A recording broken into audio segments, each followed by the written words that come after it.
علم و زن. گفتم که بگویم ولی از جهل تو نگویم، چون قلم بر دست گرفتم که نشد. من از این ره به تو یک بار دیگر می گویم که حق علم اول مال من است. مادرم، خواهرم و دخترم و همسر تو، و بایدم که همیش تا ابد علم جویم.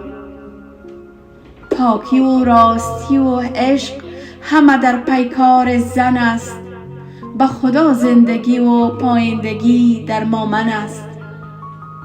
عاقلا این سرزمین و جهان که میبینی، شاهکار خدای ما در سایه چون زن است.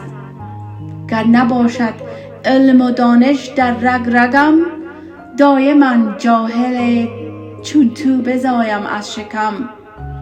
پس بیا و چشم گوش را ایجاز کن، در مکتب روی همجنسان من باز کن. در بر اسلام نشین و با عدالت آواز کن، بر مقام آمنه و خدیجه و فاطمه ناز کن.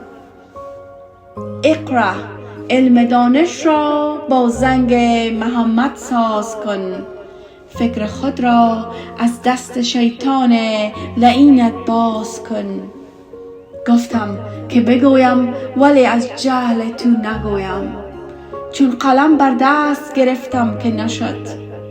من از این ره به تو یک بار دیگر می گویم که حق علم اول مال من است، که حق علم اول مال من است.